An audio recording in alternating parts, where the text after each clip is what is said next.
The main topics I'm going to cover are supplemental security income, which I have a hard time saying because I always just say SSI.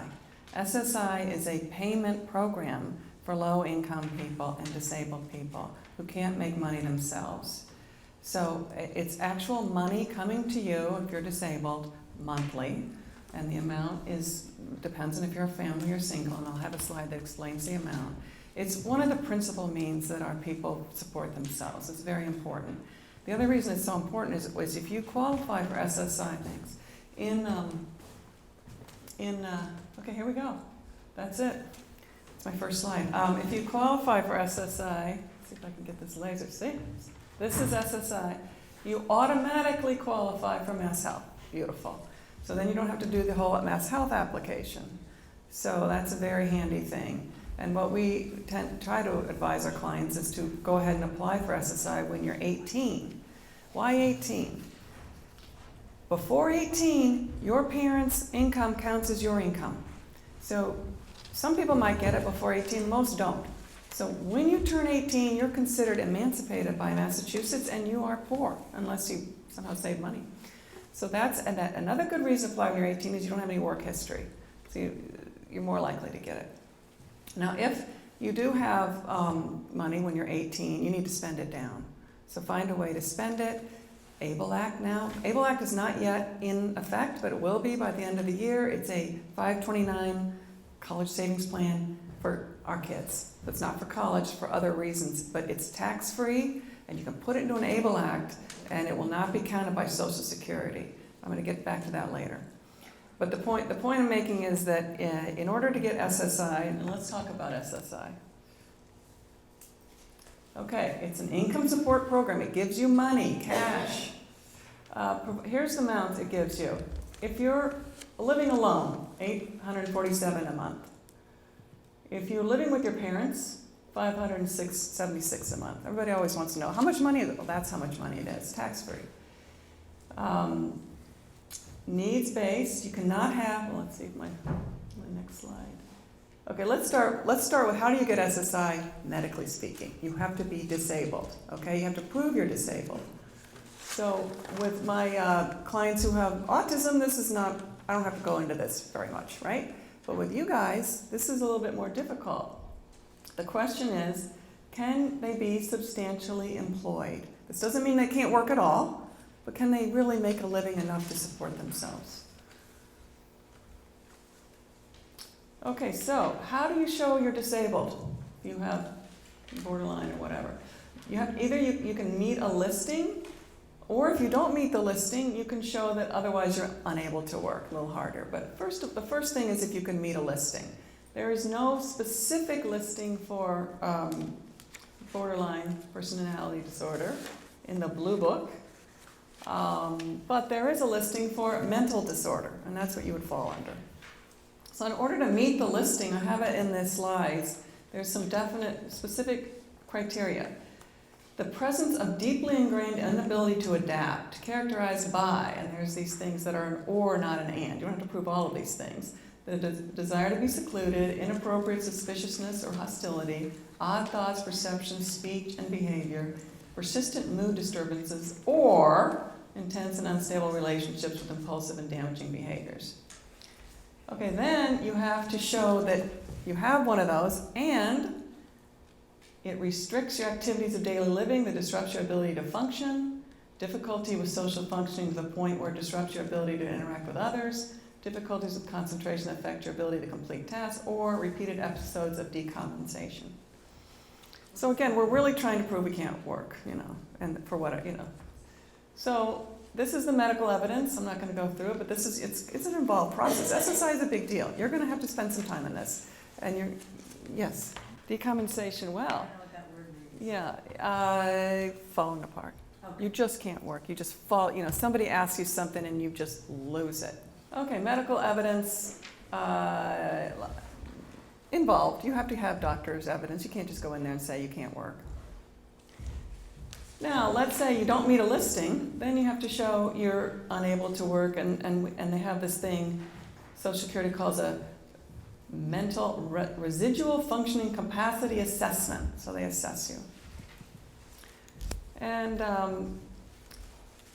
what I don't understand your disorder too well, but what I understand, and I've been told, is the lack of control of emotions and tendency towards anger that cannot be controlled is probably the biggest obstacles for borderline personality disorder people getting and maintaining a job. So that would be your evidence if that's what you have. Okay, now let's say you've been able to prove that you're not able to be substantially gainfully employed. Now you also have to prove that you have financial eligibility. That means you don't have any money. So you can have no more than $2,000 in assets. That's a very low number. You can't have savings bonds. You can't have any kind of cash or savings accounts that add up to more than $2,000. This is what I do for a living. I make special needs trusts for people because it's not counted. It's not their money. So they can have, what we do is we create trusts that allow the person to have that money, but it's not their money because the trustee controls how it's used. So you have somebody you trust to be a trustee, maybe yourself, maybe your sister, whatever, that you put them in charge of divvying out the money. It's not counted. The only reason it is counted is if you use it towards food or shelter. If you use that money from the trust towards food or shelter, it decreases that SSI payment by the amount that you paid for that, up to a certain amount. It's only 1/3. There's a cap on that. But other than that, you can use the money from the trust however you want. Now, what I do, I tend to make special needs trusts for part of the will, part of the estate of the parent, and it's not funded until they die. Okay? So while they're alive, they divvy out the money when they want to help their kid, and it doesn't have to be in a trust. You don't have to get a tax ID number. You don't have to worry about it. But then when they're gone, they need somebody else to do that, and it's not counted. Okay? So that's a principal thing for all your estate plans. The other thing it does is it makes sure that you have somebody watching that money. It doesn't go to them directly if they need some help with that. But there's also special needs trusts that are funded while you're still alive and while the person's alive, if you need to do that. There are reasons why sometimes you need to fund them while you're still alive, but we'll get into that later. Yes? I don't know if this. So SSDI, you guys, is completely different from SSI in terms of everything other than the medical criteria. You still have to prove that you're disabled to get SSDI. Okay, but other than that, it's insurance. You don't have to show that you have no money, that you don't have $2,000. And it's easier. So SSDI is something that your kids can get when you retire or you file and suspend. When you die, okay, then they get SSDI. And it can be more than SSI. It can be less, and SSI will make up the difference. SSI is not going to pay both. So if it's up to $847, you're not going to get more from SSI.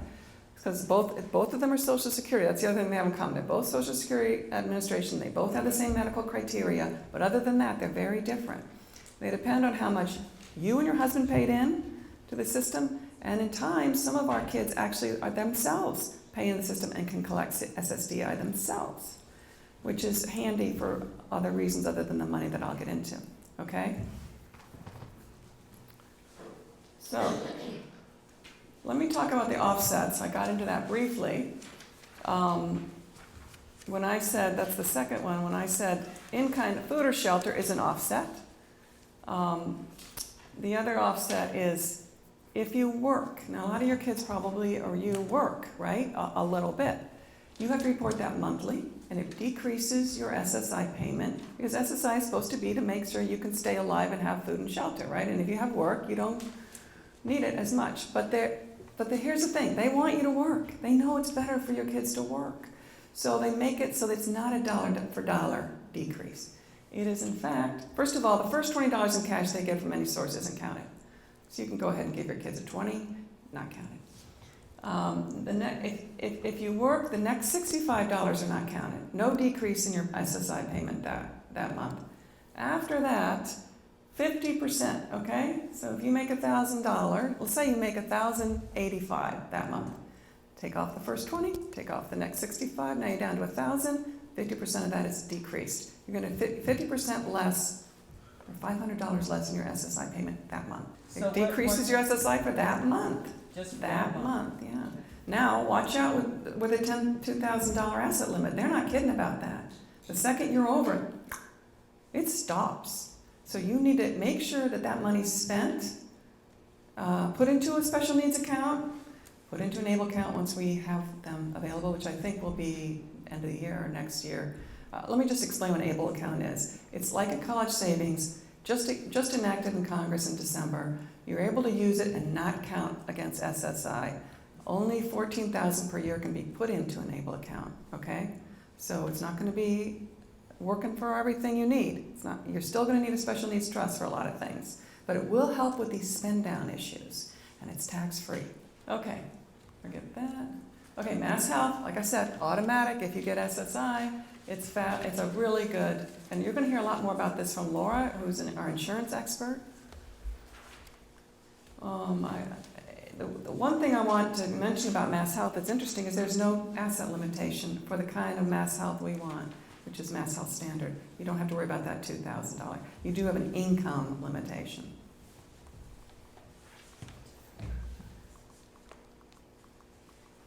Okay, here's a cool program. If you have Mass Health and your kid is 26 or less, and you're paying for their insurance, what we do is we have insurance from my husband's company, and then Mass Health is sort of like the excess insurer if we ever needed it. You get that premium paid for by Mass Health. My husband's premium could be paid for under the Premium Assistance Program by Mass Health. I mention it because it's valuable. It's not just your kid's share of the premium, it's your entire family's share, and nobody knows about it.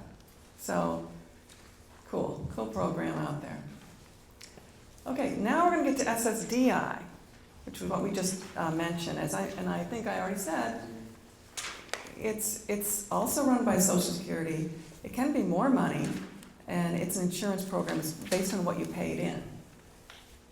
Okay, so I want to skip to this working thing.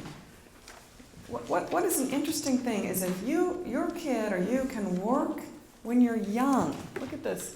Normally you have to have 40 credits in order to qualify for SSDI, which takes 10 years. Okay, 20 of which have to be earned in the last 10 years. That's the normal standard, all right? It's different if your kid is young or you are young. Before age 24, you can qualify with only 6 credits. Okay, so we have plenty of people that are able to work enough to get 6 credits before 24 that are disabled. And then you say, well, why bother qualifying for SSDI? There's not going to be very much money in the benefit, because after 2 years of being on SSDI, you get Medicare. 24 months, 2 years, you get Medicare. So now your kid has Medicare. All right, so it's worth thinking about. If your kid is able to work or you are able to work, it's worth putting in for SSDI.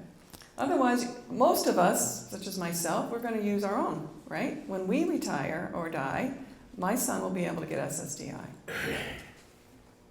It's easier that way, but... Okay, Section 8 is another good program. You probably all know about it a little bit. Section 8 is the federal program. There are also some state programs. Basically, what Section 8 does is it pays 2/3 of your rent. You only have to pay 1/3, okay? So this is not an asset. They don't care if you have 2,000 or more, but they do care about your income. It has to be low. And it's based on the federal poverty level and what percent, 133% of the federal poverty level. Low income. So what's really great is the portable voucher, okay? There's also vouchers that are project-based that are based on the building, right? And you go live in that building, you're under Section 8, and if you move out of the building, you're not. What's great is the portable voucher, which you get wherever you can find a good apartment, and the landlord collects 2/3 of the rent from the government, the federal government. You pay 1/3 of the rent. And if you want to move, you still got that voucher. You can go somewhere else. It's fabulous. And not only can you move within Massachusetts, you can move in the country. You can move to Rhode Island. You can move to California. You still have your voucher. So why doesn't everybody have one? Because there's a huge waiting list. I advise you all to get on the waiting list. I don't care if you think your kid's going to qualify. Put your name on the waiting list. It takes about right now 10 years to get that portable voucher. You're much more likely to get it in your own town. The towns want to give it to their own people.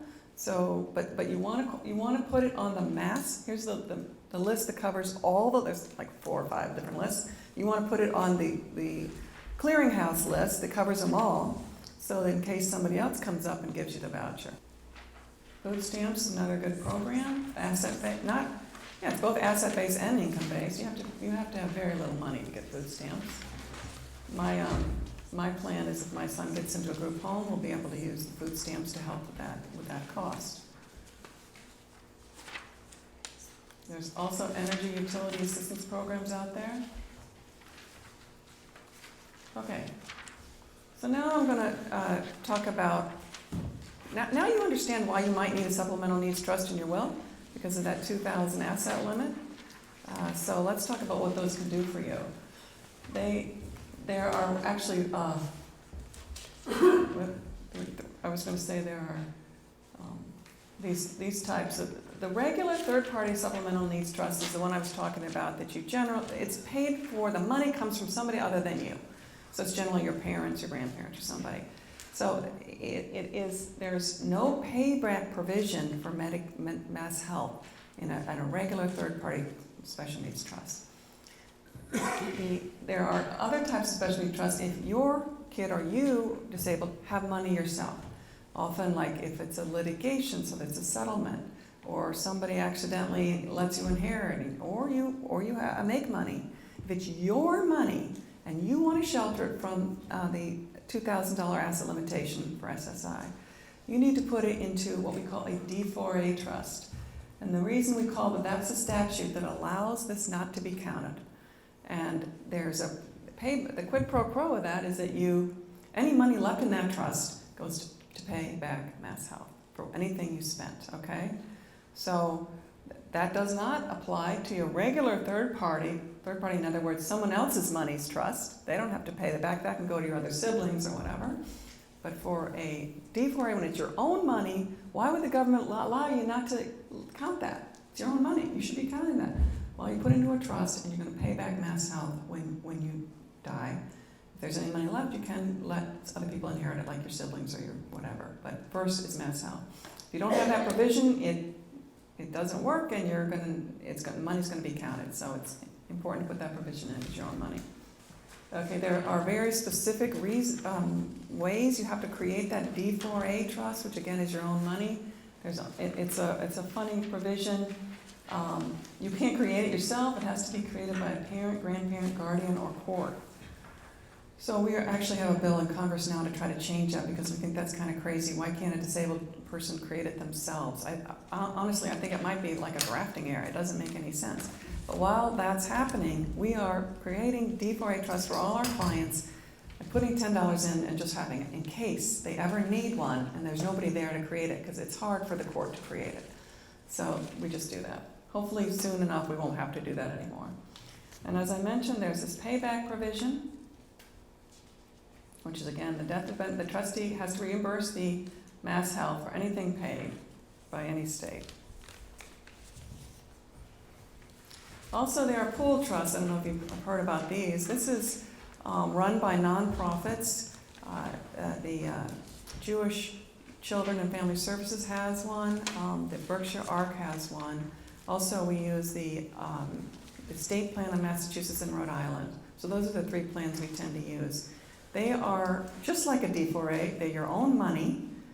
The reason that people like to use these pool trusts is they're a little bit easier for smaller amounts. You don't have to create a big trust. You just give it to the pool trust, and they take care of it. A lot less handling. You're not going to have somebody watching out as it calling you, seeing how you're doing with a trustee. It's a service they provide, and they write the checks, and they take a bit of the money afterwards. And Mass Health gets paid, then they get paid. There's probably not going to be any money left, but generally we advise if you don't have a whole lot of money, but you need to put it somewhere. The ABLE Act isn't in effect yet. And it's your money, think about one of these pooled trusts. How do you fund the special needs trust in your will? That you want to make sure your loved one has something left. So people often want to use life insurance. It's a handy way to, in my case, we did a second to die policy. So that means it's cheaper. And once both of us are dead, my son Billy gets all of that money. We put the whole premium into that special needs trust. So we have 2 other kids. He gets the whole value of the life insurance. So that just makes us feel better. We know there's going to be a decent amount of money there. How much money is, depends. Try to see how things are going. How much money you think they're going to need, We don't know yet with our kid. I mean, we know that he needs money, but we don't know if maybe he'll someday get funding for a group home or something like that. Right now, he needs, money. So do the best you can. If you can afford the premium, I think that's a great way to go. So there are plenty of people, financial planners that specialize in this kind of thing, helping you figure out what you're going to have left, how are you going to fund this? Do you need a life insurance policy? Should it be a second to die? Be careful about thinking about your retirement plan going to fund your child, because it's very tricky. They have the mandatory distribution requirements once you hit 70 and a half. So it's hard, because then if they have to distribute to your kid, now he doesn't have SSI anymore because he's got money. Or if you want to put it into a trust, you have to make sure the trust is written right so it's not considered. You have to have a life that they can calculate from, how long the distribution is going to go on. So this, again, I could go on for an hour on that issue, but just be careful about your retirement plans and thinking about using all that for anybody that's inheriting. Got to be careful, but especially special needs person. So for what can the special needs trustee you pay for? Okay, and this applies to both the third party and the D4A trust. Anything. They can use it for anything. We write them. They have complete discretion to do whatever they want. Now, some people write them differently, and they say they cannot use it for food and shelter. Why do they do that? Because they want to protect their SSI benefit. We don't put that in because if they want to use it for food and shelter and lose SSI because they have enough money that they want to live nicely and not worry about that, they should be able to do that. So they need to be sophisticated enough to understand that when they're paying extra rent or food or whatever, that their payments are going to go down in SSI, but they're making the decision to do that. So it can be used for anything.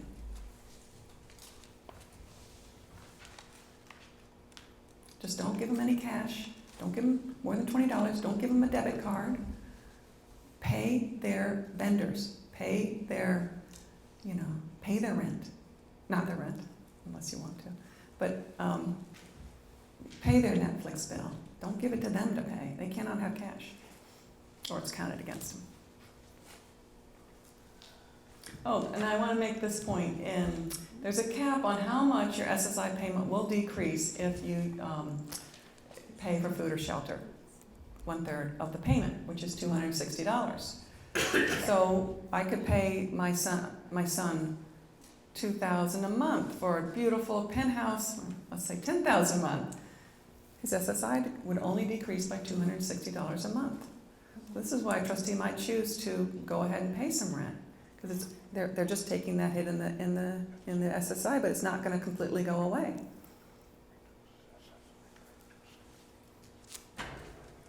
Important to select the right trustee, especially when you're gone. You're not, hopefully you can have somebody. We like it when you have somebody in your family. That's the best. Well, for the guardian. Your trustee, you want to have somebody that's sophisticated with money and knows enough to hire somebody to do the money part if they don't want to do it themselves. So we often have the same person be the guardian and the trustee, but that's fine as long as they're good at both and they know to hire somebody if there's a decent amount of money to help them manage it. But we often might want to have the guardian be somebody in the family and the trustee be an institution, so that you have a little bit of check and balance. Another idea is to have a family situation where you want your husband and family be involved and your family be involved. You can have one of them be the guardian and one of them be the trustee.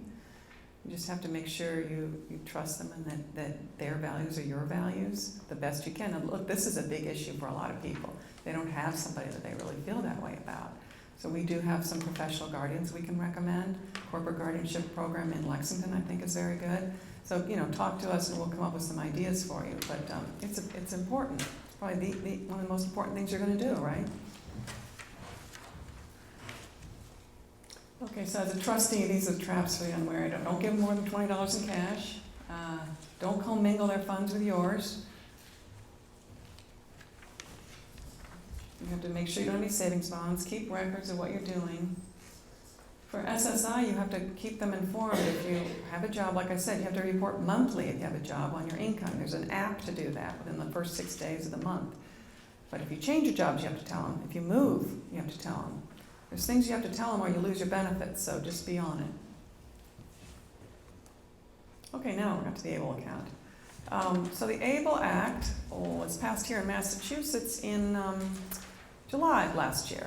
We passed it before the federal government did, even though it doesn't do any good until the federal government agrees that we can save taxes. We couldn't establish it until the federal government did it, but the federal government, when it came through in December, Obama signed it in December, it's Achieving a Better Life Experience. That's what it stands for. So I don't know how many of you guys know about 529 plans for college, but this is a 529A plan for our disabled kids. It's only fair. We're going to save for our typical kids. We also get to save for our disabled kids tax-free. So there's some real problems with it, unfortunately. You can only put in up to $14,000, which sounds like a lot of money, but if you're trying to use it for a trust, it isn't a lot of money. So it's a tool you can use, but it's not going to work for all purposes. And again, it's not effective yet, but we expect it to be effective by the end of the year, maybe. The IRS still hasn't issued its regulations for it, but they just issued guidance saying, go ahead, states, and set one up, and we will catch up. We will honor, we'll fix whatever you did, so don't wait on us. So it could be by the end of the year. Massachusetts is on this, so it'll be run by like a Fidelity or something, just think like a 529. And the beautiful thing is the first $100,000 in that account is not countable towards SSI. So you can contribute more than that. If it grows to more than 100, you don't get SSI until you spend it down. So you can't ever have more than 100,000 in it. You can't have more than one account. So if your grandma in Michigan sets up an account for you, that's it. Or if they pay 10,000, you could pay 4,000. Various people can pay into it, including yourself. If you're working, you can use this as a way to not go over that $2,000 asset limit, and save it here. And it's tax-free. Post-tax money goes into the ABLE account. So you've been taxed on it, but then it grows and comes out tax-free. There are limitations on how you can use the money, so it's not everything. It's kind of broad. It's education, housing, transportation, personal support services, dental. Dental is not covered by Mass Health. Dental's a big one, right? Doesn't say that here, but that's my interpretation of health. Oversight and monitoring, my interpretation is staff. You could pay for staff with it. So we don't have the regs yet. We don't know exactly what all this is going to mean, but we think that that's probably what's going to happen. This is Mass Health payback, just like a D4A. Whatever you put in there, when you or your son or child dies, Mass Health gets whatever they put into it. Okay, so that's a reason towards, even though it's tax-free and growing tax-free, you kind of want to keep using it. You don't want to just sit there forever. So here's what it's going to be used for. Not a checking account. I can't use it in and out because it's, it's very cumbersome. Oh, and they say you can use it for housing, but if you use it for housing, it's going to decrease your SSI, except 1/3, and then there's that cap. So here's the reasons why I think the ABLE account is great. It's great to spend down your assets before you apply to SSI. Put it in an ABLE account. Now you don't have it. Make sure you have no more than $2,000 when you apply. Convenient way for grandparents. Sometimes grandparents want to, for tax estate purposes, they want to give $14,000 a year, which they can give the state tax-free to each child. Now that child can get something too. It used to be that they couldn't do that for them, unless they created a special needs trust, which they can certainly do, and they might want to do because of the Mass Health payback provision. Okay. And it's a good way for those who are on SSDI to save taxes, right? Because they don't have the Mass Health payback since they're not, assuming they didn't get services from Mass Health. Okay, so guardianship and conservatorship. Guardianship, we just had a new, complete revamping of our system in Massachusetts in 2009. So now we have two different things. Guardianship is for the person, conservatorship is for the money. So in a lot of my cases, we do not bother with the conservatorship because they don't have any money. So it's just the guardianship is the issue.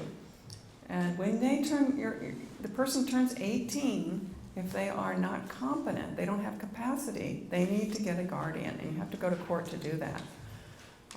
It's a bit of a process because we want to make sure we're not you're taking away that person's rights, and we want to make sure we're doing it right. And we also want to make the guardianship as limited as possible now. So we have this Schedule A we attach that lists all the things that they can do that we're not trying to be guardianship for. Now this applies only to people that lack capacity to make their own decisions. So in a lot of your cases, I think that will not be the case. They will have capacity. So in those cases, I recommend that you do a power of attorney and a healthcare proxy.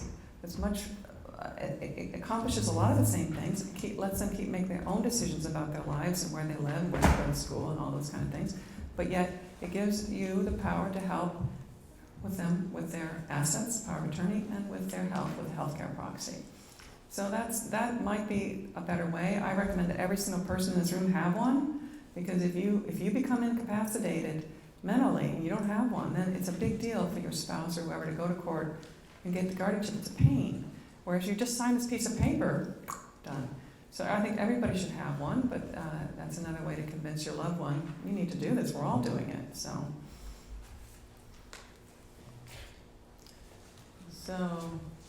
if you do need to go to guardianship, you need a medical certificate by a registered physician to show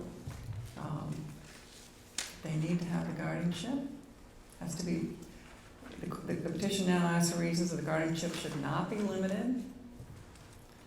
And then I put in the handout the steps to getting guardianship. You certainly can do it yourself. All the forms are online. So it's a bit of a pain, and if it's at all contested, I don't recommend it. Also, if you need a Rogers guardianship, and a Rogers guardianship is when you're taking antipsychotic medication. That's there's a bunch of more hoops to have to jump through, because we don't want to start thinking that some of our people are being, overly medicated and left in the corner, not bothering anybody by this kind of medication. So it would take a lot of care. In Rogers guardianships, you have to do an annual report by the physician on how the medication's going and the dosage and all that. And you have to have a special certificate from the prescribed physician when you apply. So it's a bit harder. But anyway, the forms are all online if you want to do it yourself. Or you can call us for consultation and try to make it happen yourself if it's uncontested and fairly simple. So the guardian has total control over the ordinary personal decisions of the incapacitated person. So where they go to school, where they live, what they do. And I talk about the Rogers. It's extraordinary medical care. Well, we're an elder firm, so if you need to put somebody in a nursing home, you have to go to court. There's some things that require above and beyond, even though you're guardian, above and beyond for the court involvement. Well, those are the medical responsibilities. Court requires an annual guardianship report. I've noticed courts lately have been waiving that if you're the parent that clearly, but I don't want to speak for all judges. Some judges don't. And here are the alternatives.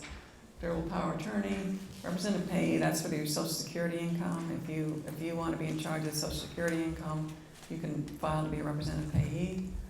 And trust we've talked about, healthcare proxies. Okay, that's it. So it's quick. So we have some time for questions. Yes? No? Okay. If you are a person's guardian, are you responsible for their financial debts? No, you're not. So guardian is only guardianship of the person. The conservator takes care of their money. So the conservator would be responsible, but they would have complete control over the money. So that shouldn't be, But no, guardianship, you do have to file a bond Don't get excited, it's not a big deal. It's usually sureties or waived, you don't have to pay anything, but they do require a bond. Mainly, it says so that they can sue you, it gives you jurisdiction, but they do not, there's nothing that says you're responsible for their debts. In order to be eligible for an ABLE account, you have to be determined to be disabled before you're age 26.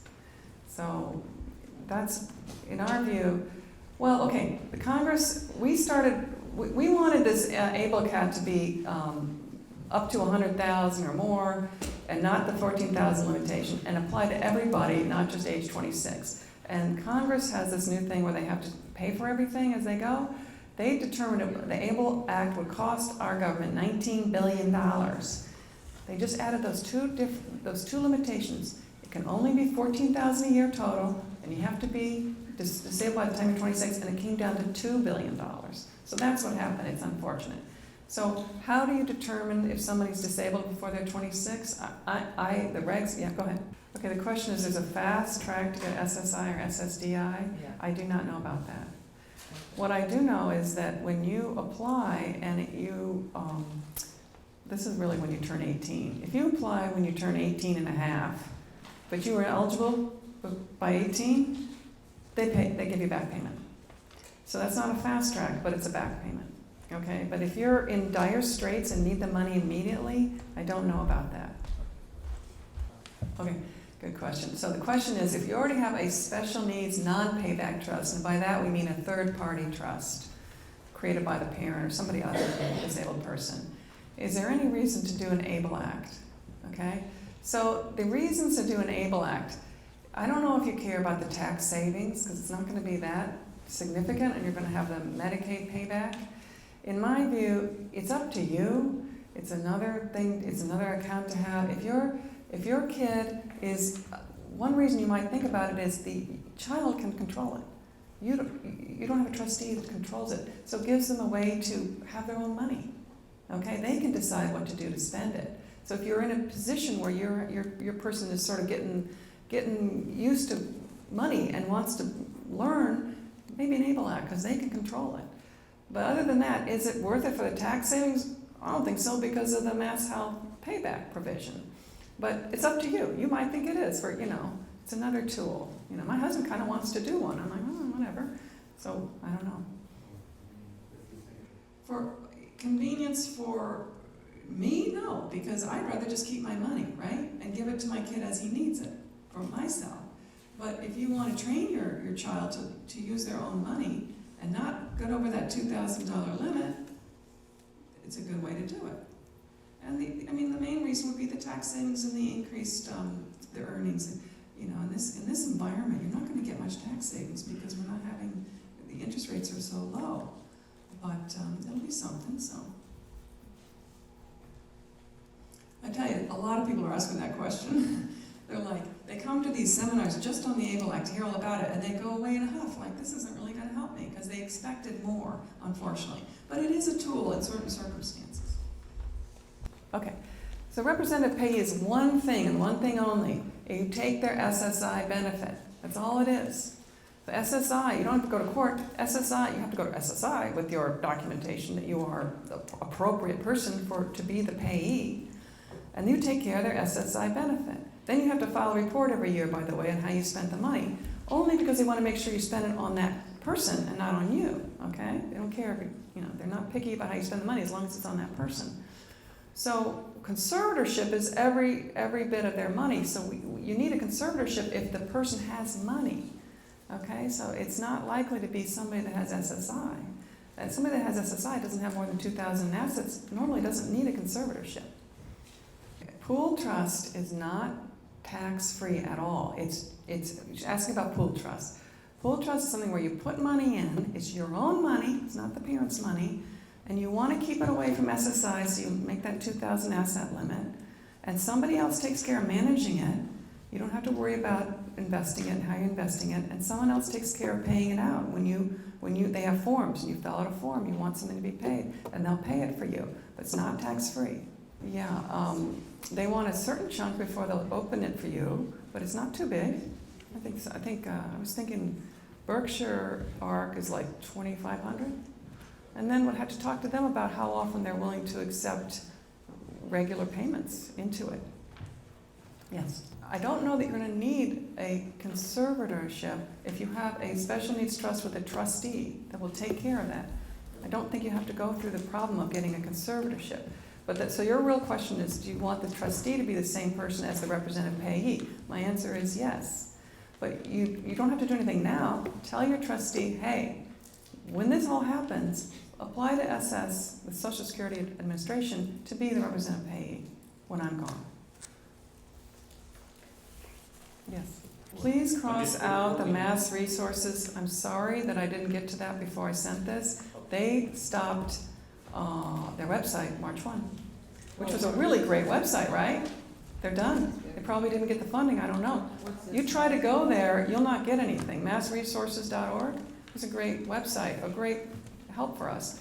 So now you have to go to Google it and find it. So the list, though, that I gave you will work. Which list? The masslist.org.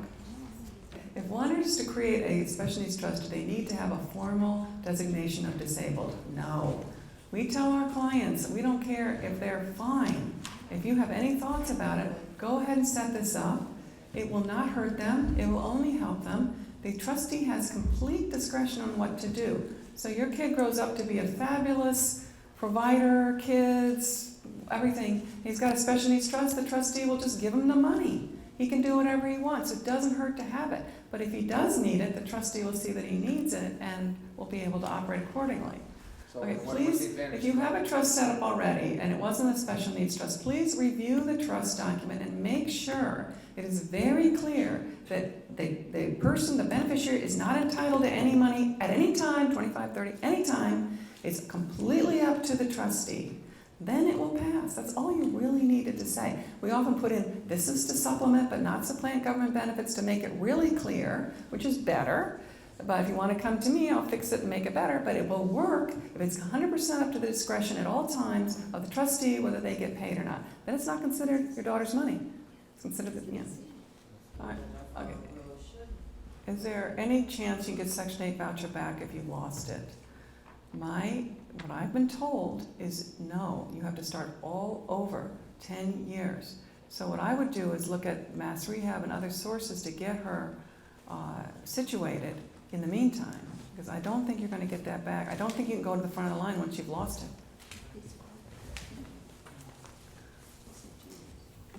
Thank you very much. Thank you very much. Please call me or email me if you have questions.